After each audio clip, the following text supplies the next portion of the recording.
O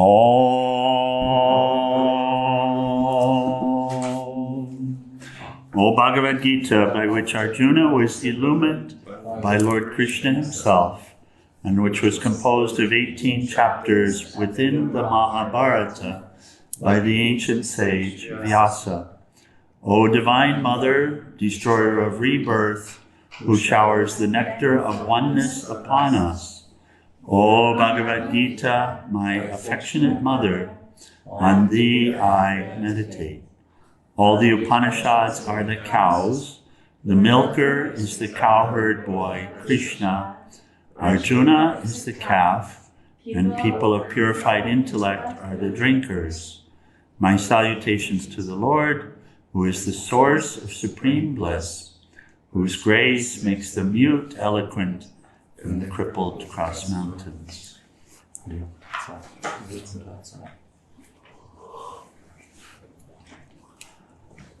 Okay, we're talking about the last part of the question, which is how to come to you after death. So we'll pick up here. It's the 10th shloka.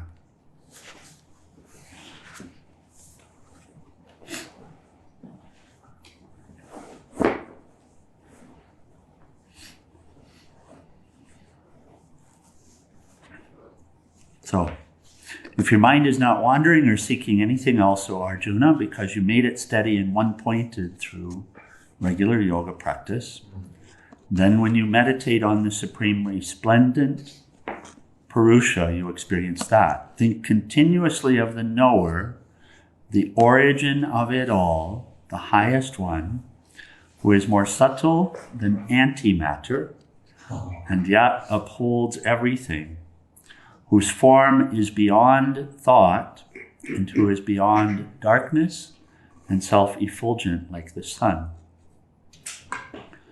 Who thus meditates on this resplendent and supreme self, Purusha, with devotion and a mind grown steady through yoga, during the time of physical death,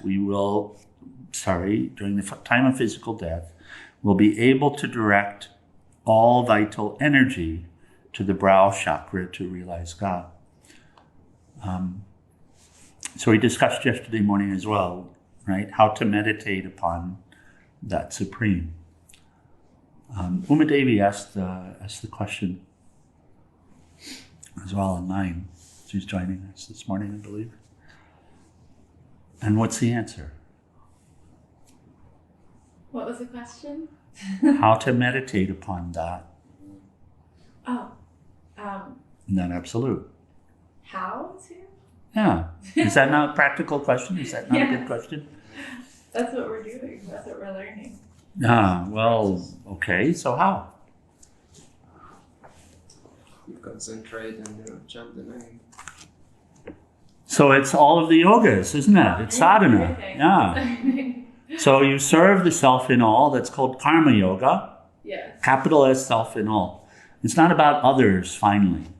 Although we start by serving others because we're so much into this imaginary self. But the concept is to serve this self, capital S self, to serve the absolute in all. That's called karma yoga. To devote to the self in all. What's that? Bhakti. To see the self in all. What is that? Raja yoga. Jnana yoga. Yeah. You're learning to see what's here through this process of jnana yoga, right? With discernment, with power of discernment. Yes. So what's here? Are you learning to see what's here? Mm-hmm. So you have to practice it, don't you? Mm-hmm. Okay. So that's jnana yoga. One of the ways you practice is we continue to bring the mind to this. And then you experience what's here in your own self. You bring your awareness into it. What's that called? Raja yoga. That's Raja yoga. So the answer is that. And Honestly, we need to be able to answer this because we have to be able to see the connection between what he's sharing with us in terms of how to do and our actual life's practice. And our life's practice isn't lived at ashram. It's lived in life. Ashram is a little corner of the world, yes. But it has to be learned to be lived. Huh?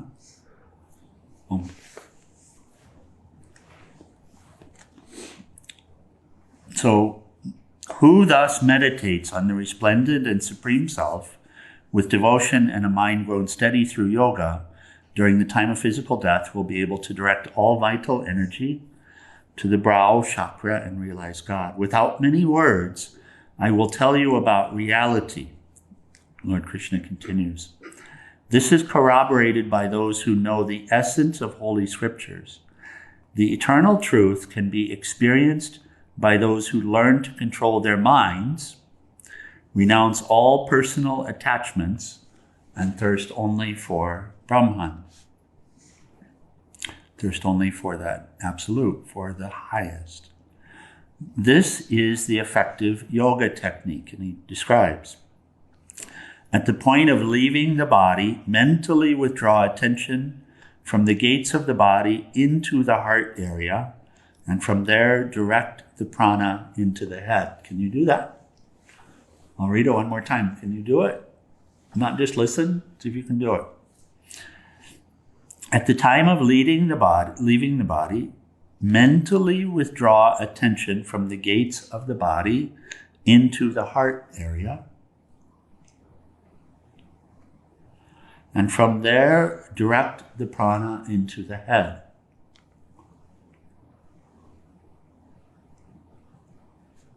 Can you do it? Yeah, right? Okay. Easy. Now do that at the moment of death.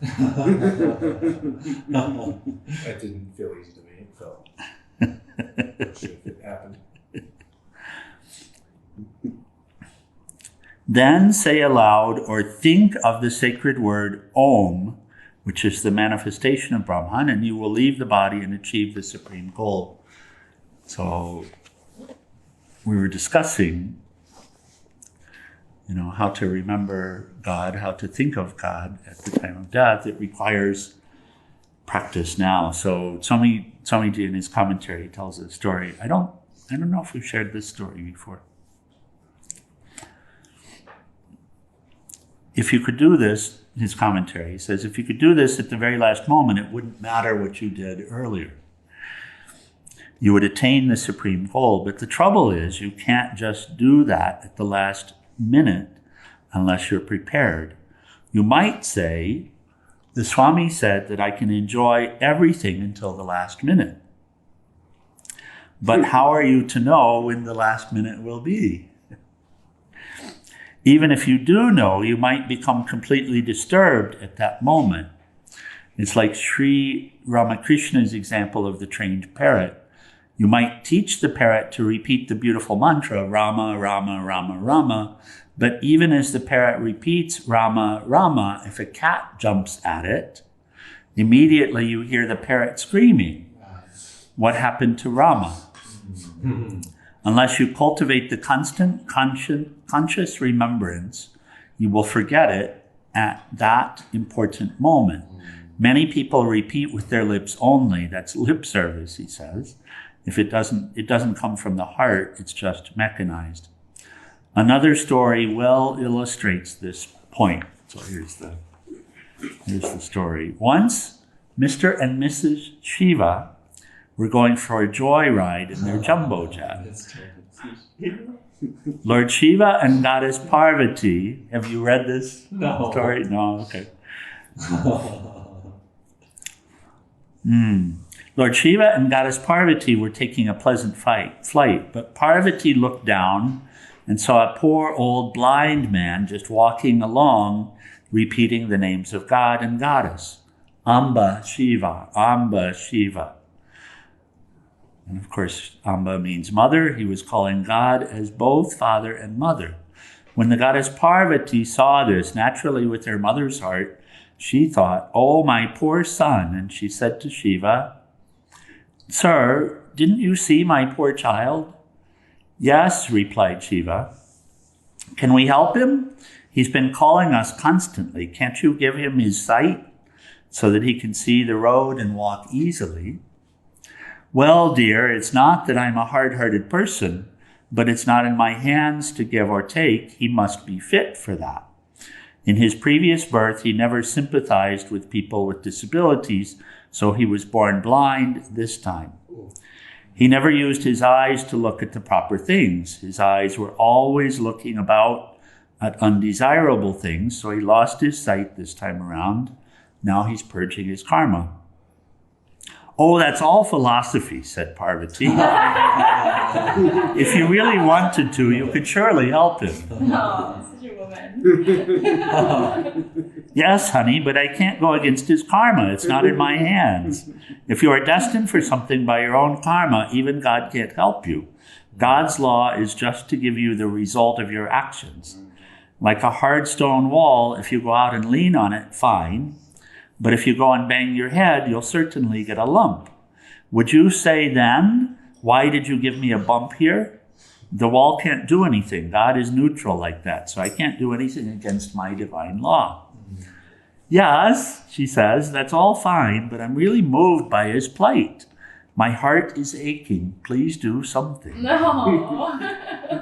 As they were arguing, Parvati saw the blind man walking towards a deep pit. "Look! In another few yards, he's going to fall into that pit. Please, either stop him or give him his vision. I can't bear the sight of it." So he says, "Okay, dear, but you are the one who gives everything. You're the one who converts everything into energy. You are the mother. You have the kind heart.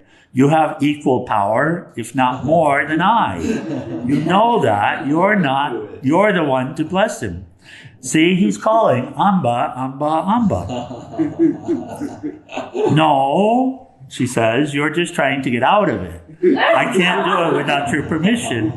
Even if I want to do it myself, I should get your counsel. Don't you know we're married? I don't want this to create any tension in our family later on. Unless you say so, I won't do it." Very wise. So he says, "Okay, honey, let's compromise." Soon, she says, "he's going to fall at any moment. Don't worry, we can help him any second. Even if he's falling, we can save him. We have that capacity. Now he's saying, Amba Shiva, both our names. Let's compromise. When he falls, if he says Amba, you go and catch him. And if he says Shiva, I'll do it. All right?" She says, "That seems to be fair. Now be ready." Both of them carefully watched to see who would go to save the devotee. But as the man fell over, he cried out, "Ah!" Oh, no. Yeah. Neither Amba nor Shiva. Shiva and Parvati just looked at each other. "Are you? Ah! No, are you?" Who's that God? Yeah, That's funny because it's actually a sacred symbol in Buddhism. Mm. Yeah. Well, this was Ayo. Oh, okay. Not that one. I wasn't pronouncing it properly. This is the test of a devotee. Prayers are like a mantra. When something is really disturbing, often people set aside their prayers and go to a lawyer or someone else for help. They never think of God. Prayers must be sincere. They should come from the heart. Only then are they heard. That's why devotion must be totally one-pointed. If you say you trust God, then really trust God. Let anything happen, come what may, will you trust God? So the tests are like this. You have read the words of Tennyson. More things are wrought by prayer alone than the world dreams of. Because in prayer you are meditating, you're one-pointed. You put everything into that. That's yoga. He says in these 12th and 13th slokas of chapter 8, Sri Krishna very clearly tells you how to meditate, how deep you should go in, and where to direct your prana. It should be upward. The prana should go up. It should seem to strike the top of the head. It's also important that the Om sound, or your own mantra, strike there at the top of the head, while the concentration of feeling should be at the heart. Om. It's a good story. Oh, my God, sorry.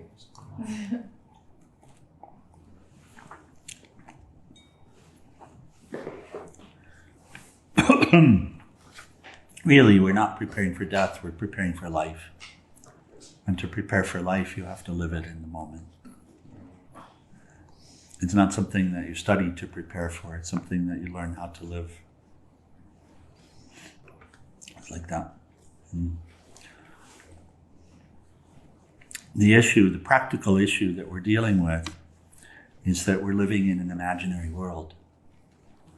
We're not in the real place. Really, it's imaginary. It's all imagination. None of these objects are what we take them to be. This life is not what it feels like it is. This is our practical issue. So all of this is guidance to help us to come into the real and be present. You know, what we run away from is the present. And this is Maya, so no one's to be blamed for it. No one's to be blamed for it. There's a force that's pulling us away from this present moment, and you have to fight to be in it. But the only thing that's worthwhile is this present moment, right? And it's not that the sense objects are to blame. It's not about blaming someone. It's just a very practical thing. You know, God bless the Buddha because the Buddha didn't even talk about the nature of that highest truth. Very rarely. Only to a select few. Yeah, only to a select few. He talked about the problem, suffering, the cause of the problem,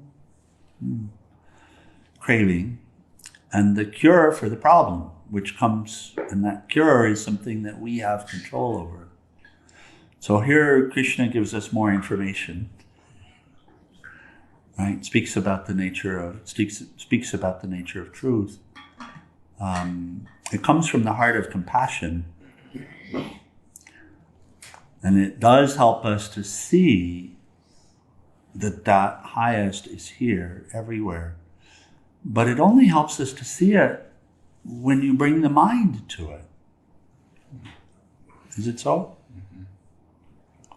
At other times, you're back in that imaginary place. And so Abhyasa yoga is the real yoga. Abhyasa yoga simply means constant practice. Right? In these moments, how can I be awake and aware in this moment? And now in this moment, how can I be awake and aware in this moment? And now in this moment, how can I be awake and aware in this moment? And we have to fight for that, don't we? And who's our enemy? Well, it's not like there's a person that's the enemy. It's not really like anything is the enemy. Except you could say, I suppose, one thing, which is just ignorance.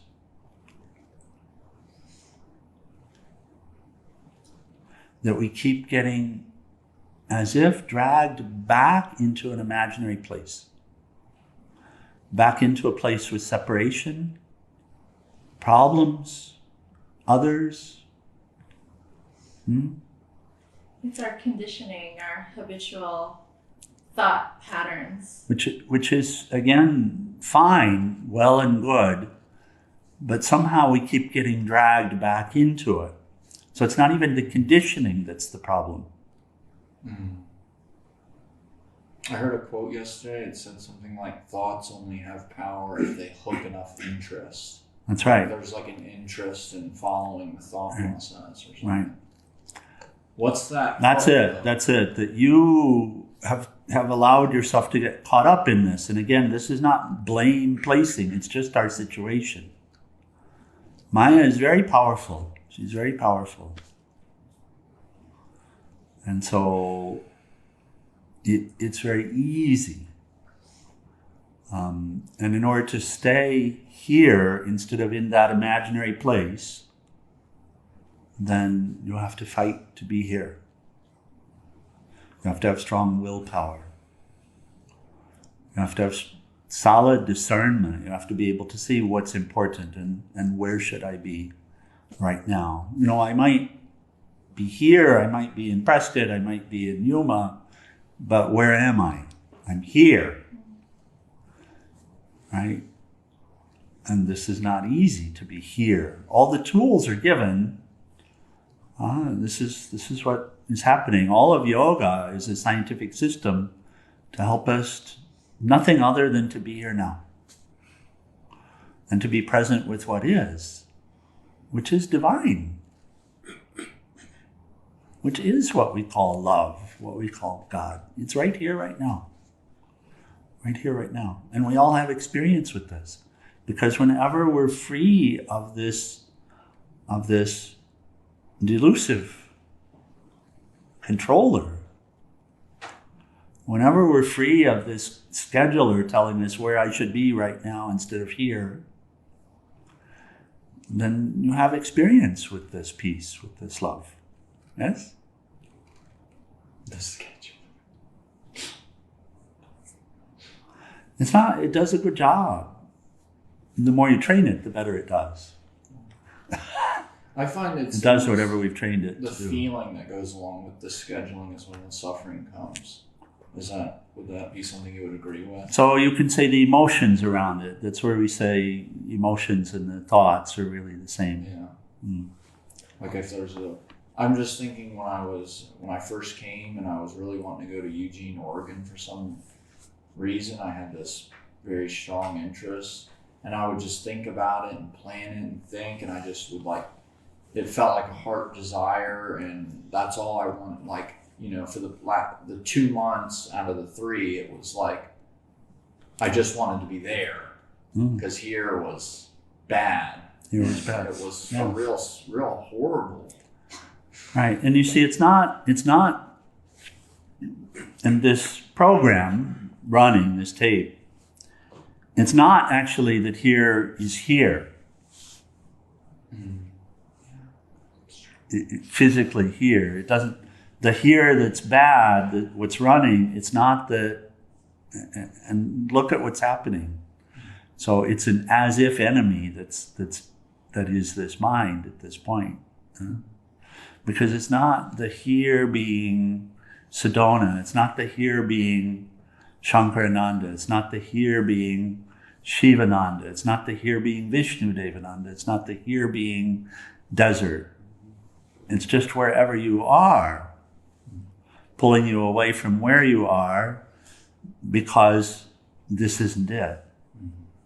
Because But this isn't being experienced, because this isn't it. what It's an idea. This moment isn't it.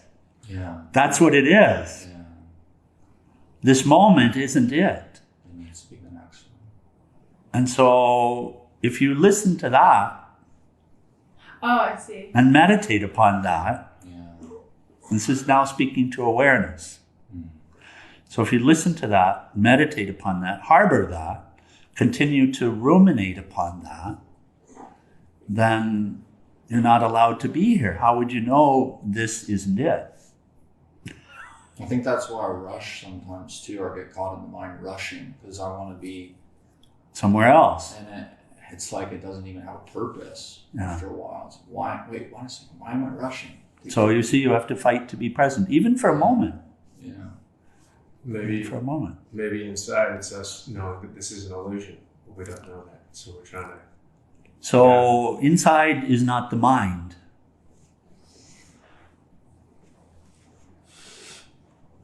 Inside is not the mind.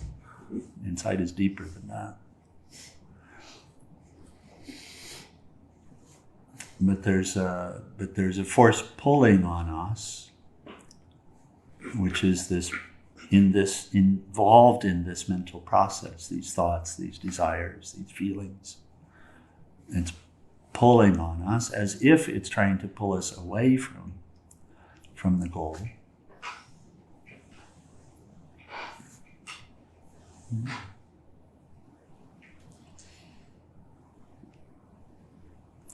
So the practice is given. The practice of meditation is given. One comment on that, Swami, is something that's been really helpful in my meditation as the thoughts come, what the day is bringing, the past memories, blah, blah, blah, you know, the thoughts that are constantly moving through my mind. And as I'm watching them, what helps me and it helps me just talk to that part of my mind is I'm saying, what's actually the only thing that's ever going to help me do anything, the scheduler, you know, what's before, what I have to do is the name of God. That's the only thing that makes room for planning. And I actually have to have this intellectual discussion before I start meditating. And as I meditate, in order to bring, and it's helpful. It's really helpful because the mind actually will relax and be like, oh, because it's trying to help. Yeah. It's helpful to know within this person, it's helpful to know why we're doing what we're doing. Yeah. Because then devotion can come with it. And this is also the point that Swamiji is making in this story is that if our practice is just a rote practice without the understanding of why we're practicing and really bringing the bhava, really bringing the devotion into it, then when it's tested, it falls apart. And it's tested all of the time. We don't see most of the tests. We can lose ourselves so quickly, you know. And there are different levels of testing. And there are different levels of tests, yeah. And you see, from this perspective, the tests are helping us. Yeah. Because we've gotten ourselves in so deeply into this elusive condition.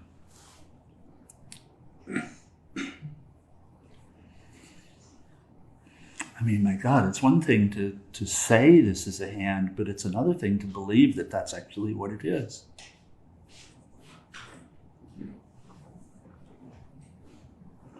That's just delusion.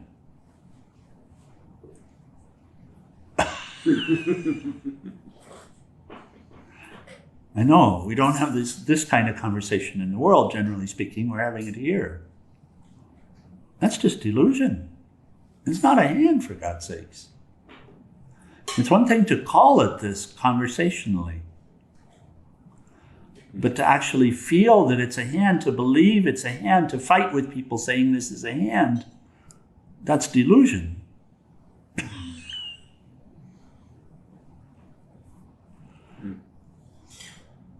To actually hold on to the notion and defend it that you and I are other is delusion.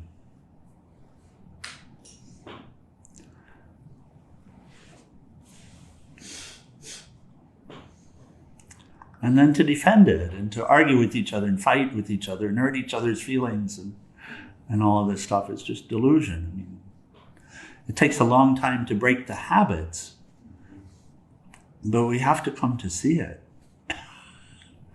We have to develop the capacity to see it. This is what we work on, isn't it? And this is where all of the yoga practices are coming in, because as long as there's an other here, then there's no peace for us.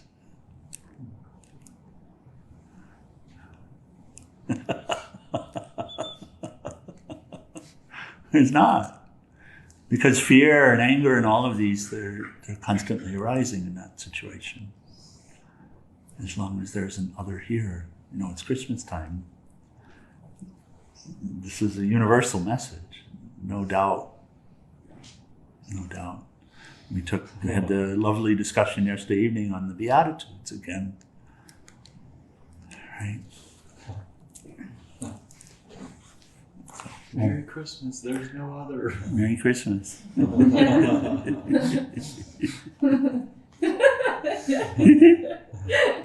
So, and then, it's easy to reach me, Arjuna, for the yoga practitioner, steady in practice, who thinks of me constantly and has no greater attachments. So that's that detach, attach, right? Who has no greater attachments, who doesn't long for something else, who's not attached to something else, and who has the steady practice. At some point we realize, my God, I keep drifting into this delusion, and when I'm in this delusion, I'm always hurting people. And I'm not. At some level, there is a call to be useful, to be beneficial, to be able to bring peace. Right? And there is this call to unify, not to divide. But when we're caught up in the delusion, we're just dividing. Right? We're just dividing. And then we're counseling people on how to divide. You have to protect yourself. Yes, it's true. But you have to know who yourself is in order to protect yourself. Otherwise, you're just protecting this ego sense, which is a false feeling. And who would you protect? If you knew yourself, who would you protect? Everyone and everything. The blade of grass you would protect. The animals you would protect. The air you would protect.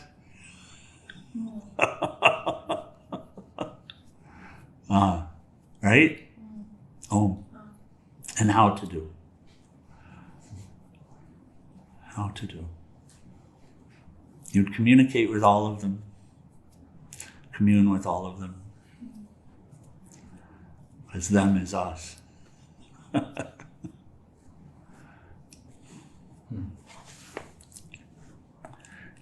And it does. He says it's easy to reach me, Arjuna, for the yoga practitioner, steady in practice. So that's abhyasa yoga, who just stays with it, right? He's able to be in this moment and not the next moment, perhaps, but then again. And we just keep practicing. In everything we do. Seems like that's maybe a turning point in sadhana where you sort of have a basis of what your practice is, and you know what your goal is, and you're strongly motivated. And what would you say there's a turning point with what you're talking about? Yeah, there's a turning point. And Nathan, we're not talking about staying in ashram and practicing asana every day at the same time, etc. To the extent of your ability to do, that's great. Asana really isn't yoga. Asana is a preparation for yoga. It's a preparation. It's helpful. When you look at what asana does, actually at the mental level, you'll see that it helps the mind to focus, where it normally would be distracted and going off everywhere. And Like walking your dog. yeah. So it allows you to experience peace because the practices are helping the mind to focus in the body instead of outside on other objects. But really yoga is the serving the self in all, seeing the self in all, devoting to the self, capital S self in all. And then the practices of meditation and such, helping you to center in the capital S self here, right here where you are. It's really the practice, and it doesn't. The ashram becomes portable then. The ashram follows you wherever you go. Ashram is a place of religious austerity. That's what it means, religious practices. And the religion is the religion of love. It's not some other religion. It's not Christianity or Hinduism or Buddhism or anything else. There's just one religion. It's taught in all of the temples. It's the religion of love. That's all. It's to connect with what's here, with what's really here in every moment. And all of the religions have this purpose. We practice them in different ways. And of course, when we're caught up in delusion, then we have delusive practices. Right? But then if we keep practicing and we really are doing our best to center, then they get purified better and better and better. Oh. I was just going to ask you too. Can you tell what are the preparations, and what is the yoga that we? You already said it, but I want to know a little more clarification. Peace Pilgram does that best. Oh, in right. terms of when you want a very straightforward, it's the preparations, purifications, and relinquishments. That's really, okay. And that's what we practice. And what is the actual yoga practice then? They're all yoga. Oh.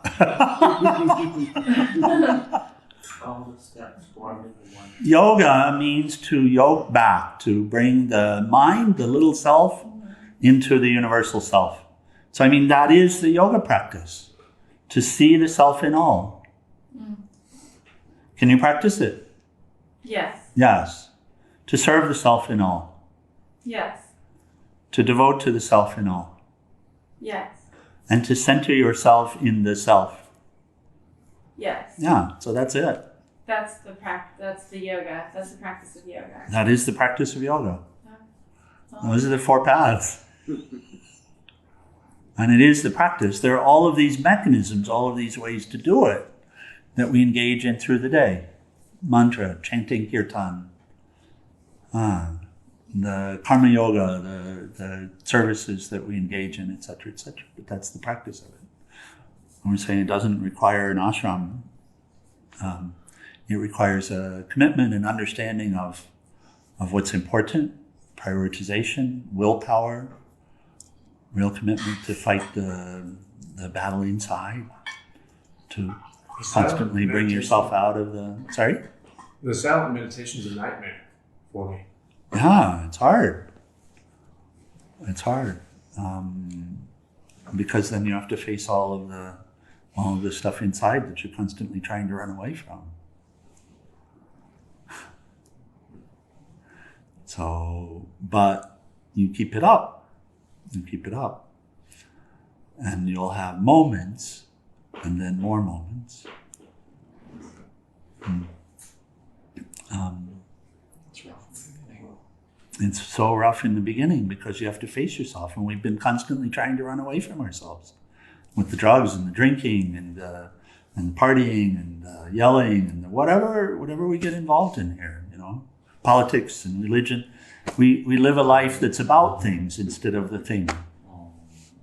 It's really an imaginary life. We imagine something to be the truth, and then we live as if it is, without taking the time to investigate, because we don't want to know the truth, because it's scary to be in the present. Because when you're in the present, you have no control. Which once grasped should be a blessing, so then you don't have to do anything. It becomes a blessing when we're able to break through that barrier. It becomes the great blessing. And then you're ready.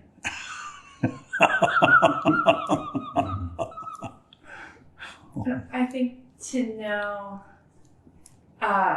who is in control when you're not in control.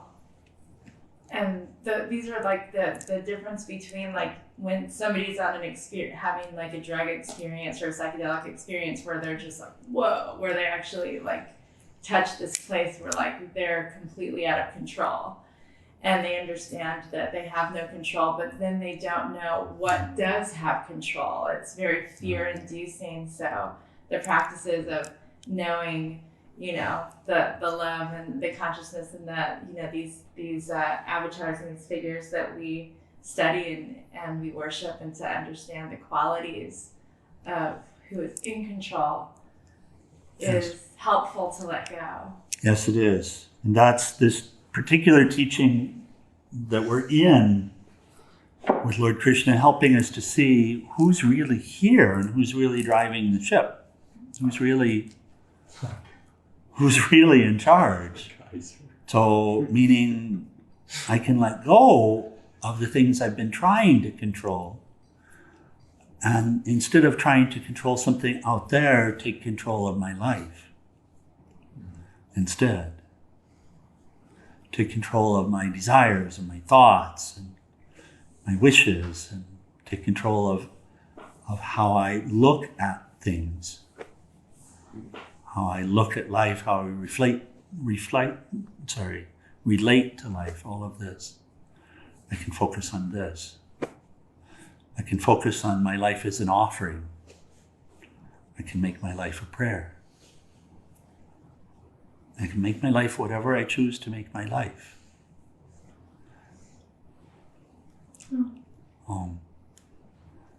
Does it mean I'll have money? Does it mean I'll be married? Does it mean we don't know? What difference does that make?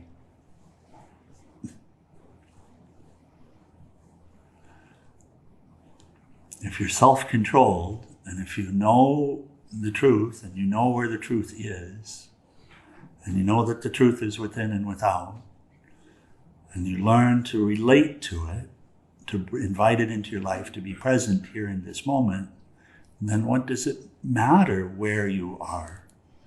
Oregon or here? Right?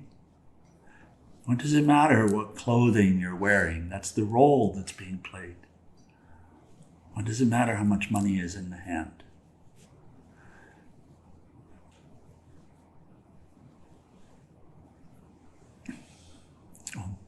Okay, let's close. So we try to control the things we can't control. This is the prayer, isn't it? You wanna say it? We try to control the things that we can't control, and we don't try to control the thing that we can. Oh, you mean the serenity prayer? Yeah. Oh, okay. Yeah, it's God grant me the serenity to accept the things I cannot change, the courage to change the things that I can, and the wisdom to know the difference. Yeah. That's yoga. That's yoga. It's the actual orienting our lives in this direction, not just saying it. But of course, saying it helps us to orient our lives in this direction, doesn't it? Okay, let's close. Final prayers in RT, page 174.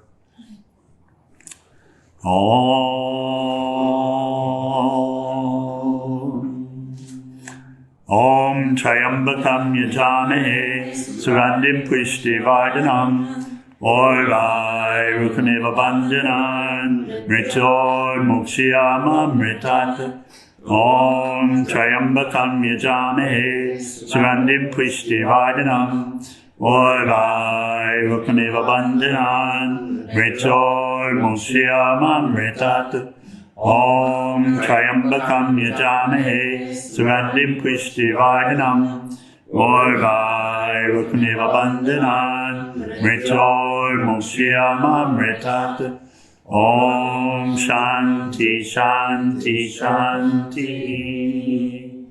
O adorable Lord of mercy and love, salutations and prostrations unto Thee. Thou art omnipresent, omnipotent, and omniscient. Thou art Satchidananda. Thou art existence, knowledge, and bliss absolute. Thou art the indweller of all beings. Grant us an understanding heart, equal vision, balanced mind, faith, devotion, and wisdom. Grant us inner spiritual strength to resist temptation and to control the mind. Free us from egoism, lust, anger, greed, hatred, and jealousy. Fill our hearts with divine virtues. Let us behold Thee in all these names and forms. Let us serve thee in all these names and forms. Let us ever remember thee. Let us ever sing thy glories. Let thy name be ever on our lips. Let us abide in thee forever and ever. On below Sakura Shivananda Maharaj Ki, Jai. and for all the saints and sages of all the traditions. Jai.